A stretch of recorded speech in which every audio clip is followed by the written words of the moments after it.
ಇವತ್ತು ನಾನು ಪೋರ್ಟಿ ಎದೆ ಸುತ್ತಳತೆಯ ಬ್ಲೌಸ್ ಕಟ್ಟಿಂಗನ್ನು ತೋರಿಸ್ತಾ ಇದ್ದೀನಿ.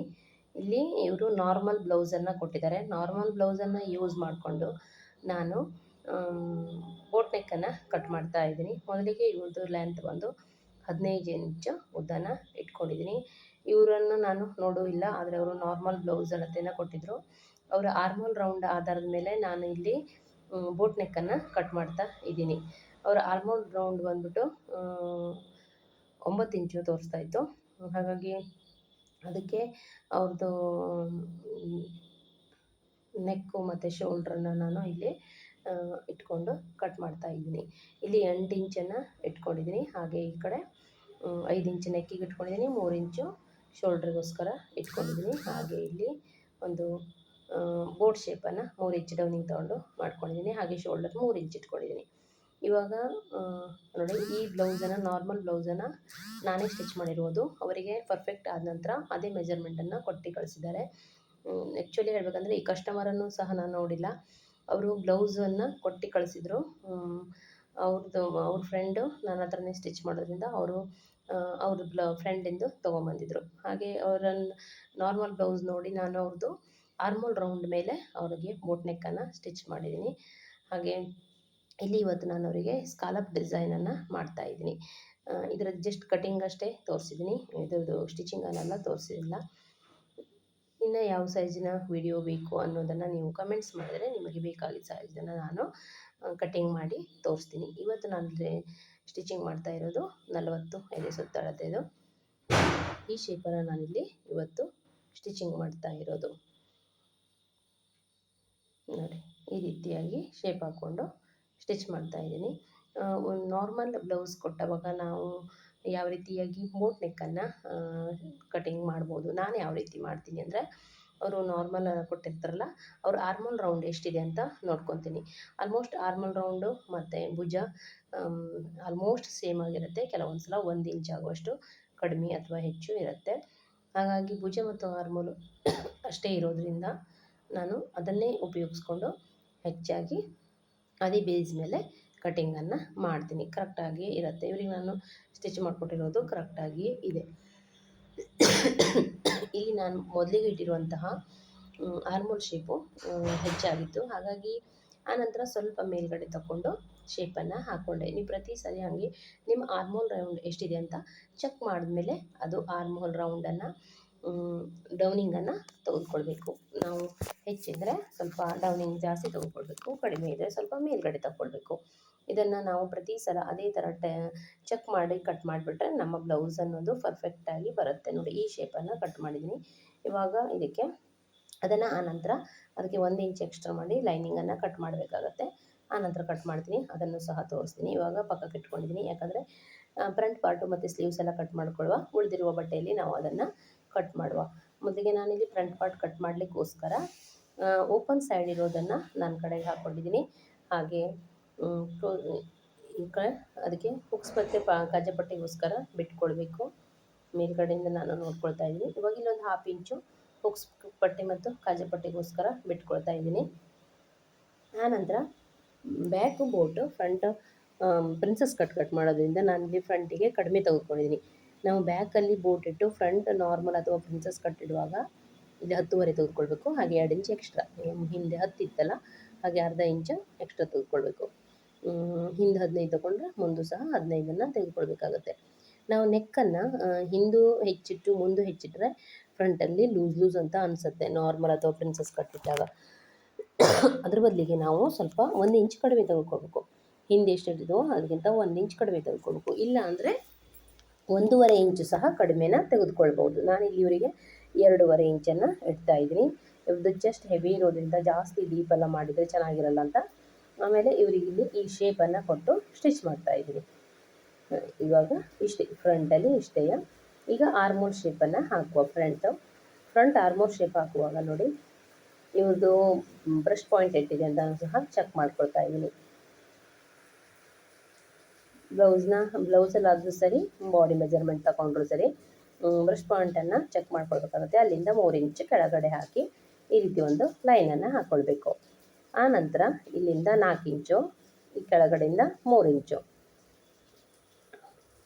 ನೋಡಿ ಈ ರೀತಿ ಇಟ್ಕೊಂಡು ಇವ್ರದ್ದು 2.5 ಇಂಚ್ ಇಡ್ತಾ ಇದ್ದೀನಿ ಇವರಿಗೆ ಇಲ್ಲಿ ಬ್ರಷ್ ಪಾಯಿಂಟಿಗೆ ಈ ಮೇನ್ ಟಕ್ಸು 2.5 ಇಂಚ್ ಟಕ್ಸನ್ನು ತೆಗೆದುಕೊಂಡಿದ್ದೀನಿ. ಹಾಗೆ ಇಲ್ಲಿಂದ ಒಂದು ಶೇಪ್ ಹಾಕ್ರೆ ಈ ರೀತಿ ಪ್ರಿನ್ಸಸ್ ಕಟ್ ಬ್ಲೌಸು ರೆಡಿ. ತುಂಬ ಈಸಿಯಾಗಿ ಹಾಕ್ಬೋದು.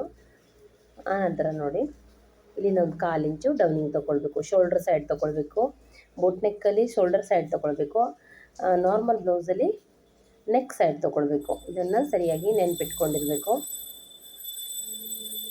ಆನಂತರ ಇವಾಗ ಕಟಿಂಗ್ ಮಾಡಬೇಕು. ಇಲ್ಲೊಂದು 1/2 ಇಂಚು ಮೇಲ್ಗಡೆ ತೊಗೊಳ್ಬೇಕು. ನಾನಿಲ್ಲಿ ಕಟಿಂಗ್ ಮಾಡುವಾಗ ತೋರಿಸಿಲ್ಲ. ನಾನು ಏನು ಮಾಡ್ತೀನಿ, ಕಟಿಂಗಲ್ಲಿ ಮಾಡಿಲ್ಲ ಅಂದರೆ ಸ್ಟಿಚಿಂಗ್ ಮಾಡುವಾಗ ಮಾಡ್ಕೊಳ್ತೀನಿ.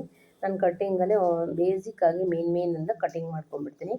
ನನಗೆ ಸ್ಟಿಚಿಂಗ್ ಮಾಡುವಾಗ ಅದು ಅಭ್ಯಾಸ ಆಗಿಬಿಟ್ಟಿದೆ. ಹಾಗಾಗಿ ಕೆಲವೊಂದು ಸಲ ತೋರಿಸಿರ್ತೀನಿ, ಕೆಲವೊಂದು ಸಲ ತೋರಿಸಿರಲ್ಲ. ಇವಾಗ ನೋಡಿ ಪ್ರಿನ್ಸಸ್ ಕಟ್ಟನ್ನು ಕಟ್ ಮಾಡಿದ್ದೀನಿ, ಮುಗೀತು. ಸಿಂಪಲ್ಲಾಗಿ ಇಷ್ಟೇ ಮೇನ್ ಫ್ಯಾಬ್ರಿಕ್ ಮೇಲೆ ಇಟ್ಟು ಕಟ್ ಮಾಡಿದ್ರೆ ಇದು ಸಹ ರೆಡಿ ಆಗುತ್ತೆ. ಈ ರೀತಿ ಬರುತ್ತೆ. ಆನಂತರ ಈಗ ಸ್ಲೀವ್ಸನ್ನು ಕಟ್ ಮಾಡುವ.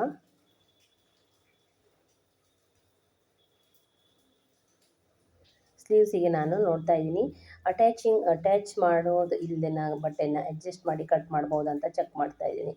ಹಾಗಾಗಿ ಅದು ಬಟ್ಟೆ ಆಗ್ತಾ ಇರಲಿಲ್ಲ, ಅಟ್ಯಾಚ್ ಮಾಡಿ ಕಟ್ ಮಾಡಬೇಕು. ಸ್ಲೀವ್ಸನ್ನು ಆಮೇಲೆ ಕಟ್ ಮಾಡಿದ್ರೆ ಆಯ್ತಂತ. ಇವಾಗ ಬ್ಯಾಕ್ ಪಾರ್ಟಲ್ಲಿ ಕಟಿಂಗ್ ಮಾಡಿದ್ನಲ್ಲ ಆ ಶೇಪಿಗೆ ಈಗ ನಾವು ಸ್ಟಿಚಿಂಗ್ ಮಾಡಿದ ನಂತರ ಅದು ಕಡಿಮೆ ಆಗುತ್ತೆ. ಅದಕ್ಕೋಸ್ಕರ ಇದನ್ನು ಏನು ಮಾಡಬೇಕಂದ್ರೆ 1 ಇಂಚ್ ಎಕ್ಸ್ಟ್ರಾನ ತೆಗೆದುಕೊಳ್ಬೇಕು. ಸೇಮ್ ಅದೇ ಇಟ್ಕೊಂಡು ಈ ಮೇಲ್ಗಡೆ ಮಾತ್ರ ಅದೇ ಶೇಪನ್ನು ಹಾಕಬೇಕು. ಆನಂತರ ಈ ಕೆಳಗಡೆ ಇದೆಯಲ್ಲ ಅಲ್ಲಿಂದ 1 ಇಂಚನ್ನು ಎಕ್ಸ್ಟ್ರಾ ಆ್ಯಡ್ ಮಾಡಬೇಕು. ಯಾಕಂದರೆ ಇದು ನಮಗೆ ಸ್ಟಿಚಿಂಗಿಗೆ ಬೇಕು. ಆ ಕಡೆ 1/2 ಇಂಚು, ಈ ಕಡೆ 1/2 ಇಂಚು ಸ್ಟಿಚಿಂಗಿಗೆ ಬೇಕಾದ್ರಿಂದ ಈ ರೀತಿ 1 ಇಂಚನ್ನು ಎಕ್ಸ್ಟ್ರಾ ಹಾಕಬೇಕಾಗತ್ತೆ. ಎಕ್ಸ್ಟ್ರಾ ಇಟ್ಟು ಈ ರೀತಿ ಕಟ್ ಮಾಡಿ ತೆಗಿಬೇಕು.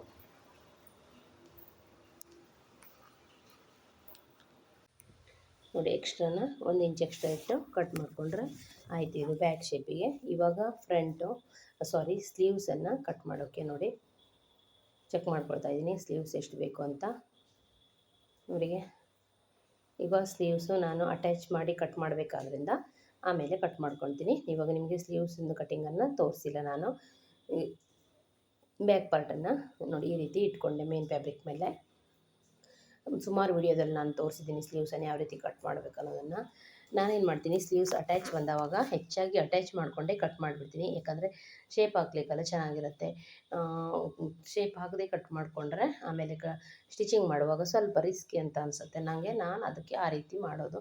ನಮಗೆ ಯಾವ ರೀತಿ ಕನ್ವೀನಿಯೆಂಟ್ ಅಲ್ಲ ಆ ರೀತಿ ನಾವು ಅಭ್ಯಾಸ ಮಾಡ್ಕೊಂಡಿರ್ತೀವಿ. ಹಾಗಾಗಿ ನನಗೆ ಅದೇ ಥರ ಅಭ್ಯಾಸ ಆಗಿದೆ.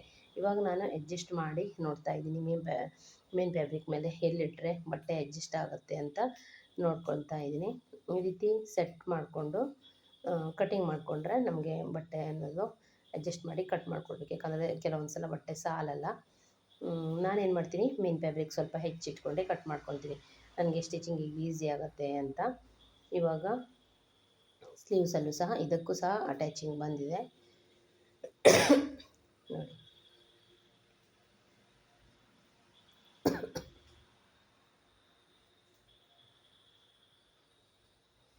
ಇದು ಸಹ ನಾನು ಕಟ್ ಮಾಡಿಲ್ಲ, ಜಸ್ಟ್ ಶೇಪನ್ನಷ್ಟೇ ಹಾಕಿದ್ದೀನಿ. ಅಟ್ಯಾಚ್ ಮಾಡಿ ಶೇಪ್ ಹಾಕಿ ಆನಂತರ ಕಟ್ ಮಾಡ್ತೀನಿ. ಆಯಿತು. ಇವಾಗ ಇದು ಬ್ಯಾಕಲ್ಲಿ ಶೇಪಿಗೋಸ್ಕರ ಈ ಪಟ್ಟಿನ ತೆಗೆದುಕೊಂಡಿನಿ. ಆನಂತರ ಕ್ಯಾನ್ವಾಸನ್ನು ತೆಗೆದುಕೊಂಡು ನಾನಿಲ್ಲಿ ಸ್ಕ್ಯಾಲಪ್ ಡಿಸೈನ್ ಕಟ್ ಮಾಡೋದ್ರಿಂದ ಕಟಿಂಗ್ ಮಾಡಿ ಇಟ್ಕೊಳ್ತೀನಿ. ಸ್ಟಿಚಿಂಗ್ ವಿಡಿಯೋನ ಹಾಕಿಲ್ಲ. ಈ ವಿಡಿಯೋ ಮಾಡಿ ಆಲ್ಮೋಸ್ಟ್ ಒಂದು 2ರಿಂದ 3 ತಿಂಗಳಾಗೋಯಿತು. ನಾನೊಂದು 2-3 ತಿಂಗಳಿಂದ ವಿಡಿಯೋ ಹಾಕಿರಲಿಲ್ಲಲ್ಲ, ಆವಾಗ ಎಲ್ಲ ವಿಡಿಯೋ ಮಾಡಿಟ್ಟಿರೋವಂಥದ್ದು ಈಗ ಪಬ್ಲಿಷ್ ಮಾಡ್ತಾ ಇದ್ದೀನಿ. ನನಗೆ ಸ್ಟಿಚಿಂಗ್ ಜಾಸ್ತಿ ಇರೋದರಿಂದ ನನಗೆ ಜಾಸ್ತಿ ವಿಡಿಯೋ ಮಾಡಿ ವಿಡಿಯೋ ಎಡಿಟಿಂಗ್ ಅದೆಲ್ಲ ಮಾಡ್ಕೊಳ್ಳಿಕ್ಕೆ ಕಷ್ಟ ಆಗುತ್ತೆ. ಸ್ಟಿಚಿಂಗು, ಮನೆ ಕೆಲಸ ಮತ್ತು ಎಡಿಟಿಂಗೆಲ್ಲ ತುಂಬ ಕಷ್ಟ ಆಗುತ್ತೆ. ಹಾಗಾಗಿ ವಿಡಿಯೋಸು ಡೈಲಿ ಹಾಕಲಿಕ್ಕೆ ತುಂಬ ಕಷ್ಟ ಆಗುತ್ತೆ. ಆನ್ ಟೈಮ್ ಅದೇ ಟೈಮ್ ಹಾಕಲಿಕ್ಕೆ ಆಗ್ತಾಯಿಲ್ಲ ನನ್ನ ಹತ್ರ. ಟ್ರೈ ಮಾಡ್ತೀನಿ, ಇನ್ನು ಒಂದೇ ಟೈಮ್ ಹಾಕಬೇಕು ಅಂತ ಅಂದ್ಕೊಂಡಿದ್ದೀನಿ. ನೋಡಿ ಈ ರೀತಿ ಕಟ್ ಮಾಡಿಕೊಂಡು ಈ ಸೈಡ್ ಇರುವಂಥದ್ದು ತೆಗಿತಾ ಇದ್ದೀನಿ. ಇದನ್ನು ಐರನ್ ಮಾಡಿಕೊಂಡು ಮೇನ್ ಫ್ಯಾಬ್ರಿಕ್ ಮೇಲೆ ಇಟ್ಟು ತಿರುಗಿಸಿದ್ರೆ ಆಯಿತು, ಸ್ಕಾಲಪ್ ಡಿಸೈನ್ ರೆಡಿ ಆಗುತ್ತೆ. ಇದು ಸ್ಟಿಚಿಂಗ್ ವಿಡಿಯೋನ ನಾನು ತೋರಿಸಿಲ್ಲ, ಅಷ್ಟೇ. ಇದು ಸ್ಟಿಚಿಂಗ್ ವಿಡಿಯೋನು ಬೇಕು ಅಂದರೆ ಇನ್ನೊಮ್ಮೆ ಯಾವಾಗಾದರೂ ಸ್ಟಿಚಿಂಗ್ ಮಾಡುವಾಗ ತೋರಿಸ್ತೀನಿ. ನೀವು ಕಮೆಂಟ್ಸ್ ಮಾಡಿದರೆ ಈ ಥರ ಪ್ಯಾಟರ್ನ್ ಇದು ಸುಮಾರು ಹೊಲಿದಿದ್ದೀನಿ ಈ ಥರ ನಾನು. Thank you.